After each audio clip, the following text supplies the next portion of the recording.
Rotary club Ahmedabad west zone દ્વારા 40મા installation સેરેમનીમાં MLA Amit Thakar ઉપસ્થિત રહ્યા. Rotary club Ahmedabad west zone દ્વારા 40મા ઇન્સ્ટોલેશન સેરેમનીમાં એમએલએ અમિત ઠાકર ઉપસ્થિત રહ્યા હતા.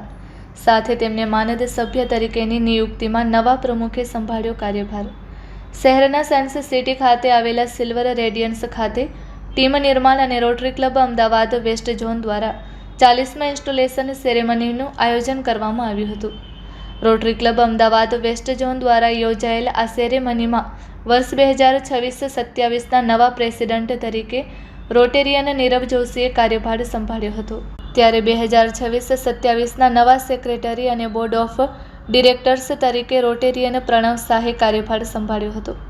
આ સમારોહમાં મોટી સંખ્યામાં લોકો ઉપસ્થિત રહ્યા હતા, જેમાં મહેમાન તરીકે ઇન્સ્ટોલેશન ઓફિસર ડીજીએન રોટેરિયન વિક્રમ ઠક્કર તેમજ ઇન્ડક્શન ઓફિસર તરીકે એજી રોટેરિયન જતીન દરકોર ભલ્લા અને મુખ્ય મહેમાનમાં એમએલએ શ્રી અમિત ઠાકર ઉપસ્થિત રહ્યા હતા. સાથે તેમને માનદ સભ્ય તરીકે પણ નિયુક્ત કરવામાં આવ્યા હતા. આ પ્રસંગે ઉપસ્થિત રહેલા ધારાસભ્ય શ્રી અમિત ઠાકરને રોટરી ક્લબ ઓફ અમદાવાદ વેસ્ટના માનદ સભ્ય તરીકે નિયુક્ત કરવામાં આવ્યા હતા, જેમાં તેમણે નવનિયુક્ત ટીમને શુભેચ્છાઓ આપી હતી. Report by Ashwin Limbachiya, Ahmedabad. મારું નામ પ્રણવ શાહ છે. આ વર્ષે હું વર્ષ 2026-27માં રોટરી ક્લબ ઓફ અમદાવાદ વેસ્ટના સેક્રેટરી તરીકેની ભૂમિકા નિભાવવાનું છું. અમારું એક ડ્રીમ છે રોટરી ક્લબ ઓફ અમદાવાદ વેસ્ટનું. લાસ્ટ યરના સેક્રેટરીના જે પ્રોજેક્ટ હતા એ પ્રોજેક્ટને અમે પરમનન્ટ પ્રોજેક્ટ તરફ કરવા જઈ રહ્યા છે. પ્લસ બીજા 2 નવા પ્રોજેક્ટ અને ફેલોશિપ અને 2 નવા પ્રોજેક્ટ સાથે આ વર્ષ 2026-27માં બધા પ્રોજેક્ટ સફળ નીવડે અને એ પરમનન્ટ પ્રોજેક્ટ તરફ જાય એની અમારી અત્યારની તૈયારીઓ ચાલી રહી છે. પહેલો અમારા પ્રોજેક્ટ છે, અમે પ્લાનિંગ કરી રહ્યા છે કે ડાયાલિસિસ સેન્ટર એક કોઈ પણ હોસ્પિટલમાં અમે પરમનન્ટ ડાયાલિસિસ સેન્ટર કરવાની વિચારણા કરી રહ્યા છે કે જેમાં જેટલું બને તેટલું મધ્યમ વર્ગીય તથા તેનાથી નીચા વર્ગને જેને જરૂરિયાત છે, જેને ડાયાલિસિસ સેન્ટર એકચ્યુઅલીની જરૂરિયાત છે, એ જરૂરિયાત માટેનું ડાયાલિસિસ સેન્ટર કરવાનું વિચારણા કરી રહ્યા છે. અને બીજો અમારો એક પરમનન્ટ પ્રોજેક્ટ છે, આનંદબા વૃદ્ધાશ્રમ કરીને છે, મહુડી પાસે છે.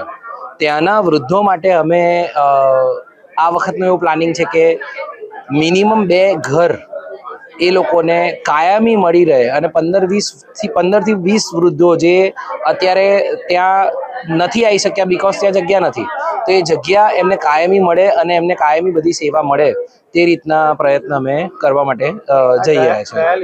ડાયાલિસિસથી કેવું છે કે જો ડાયાલિસિસ છે ને એક ઓપરેશન પછીની એવી પ્રક્રિયા છે કે જે તમારે કમ્પલસરી કરાવવી પડે છે અને લોકો માટે એ બહુ મોંઘી પ્રક્રિયા છે.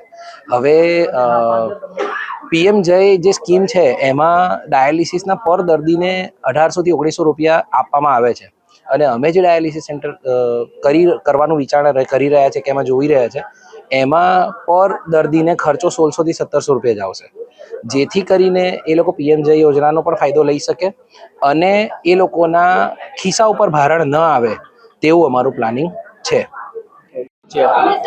મારું નામ નીરવ જોશી છે અને આ વર્ષે રોટરી ક્લબ ઓફ અમદાવાદ વેસ્ટમાં હું પ્રેસિડેન્ટ તરીકેની સેવા આપવાનો છું. આ બધી પ્રેસિડેન્ટ તરીકે મારું વિઝન એ રહેશે કે અમે લોકો સેવાના કાર્યો કરતા જોઈએ છીએ. અમારો એક પરમેનન્ટ પ્રોજેક્ટ છે Shri AN Chaturvedi physiotherapy centre. 2 વર્ષમાં અમે એનું રિનોવેશન કર્યું છે, નવા આધુનિક ઉપકરણો લાવ્યા છીએ, તો વધુમાં વધુ લોકોને અમે સેવા આપી શકીએ અને ફિઝિયોથેરાપીની મદદથી લોકો જલ્દી સાજા થઈ શકે એ માટે અમે પ્રયત્નશીલ રહીશું. ઉપરાંત અમે આનંદબા વૃદ્ધાશ્રમમાં નિયમિતપણે સેવા આપતા હોઈએ છીએ. ત્યાં પણ એ લોકોને ઘણી બધી અરજીઓ પેન્ડિંગ છે, તો વધારે વૃદ્ધોને એકોમોડેટ કરી શકાય એ માટે વ્યવસ્થા કરવાની પણ અમારી ગણતરી છે. અને એ ઉપરાંત અમે લોકો આ વર્ષે ગ્લોબલ ગ્રાન્ટના માધ્યમથી એક ડાયાલિસિસ સેન્ટર શરૂ કરવાનું પણ આયોજન કરી રહ્યા છીએ. રોટરી અમદાવાદ વેસ્ટમાં અત્યારે 40 સભ્યો છે અને વધારે ને વધારે સભ્યો અમે એમાં સમાવેશ કરતા રહીએ છીએ.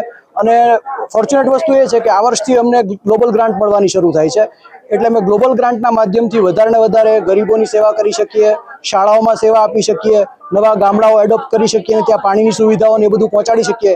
એ માટે અમે સતત પ્રયત્નશીલ હોઈએ છીએ અને વધારે કાર્યો કરશું.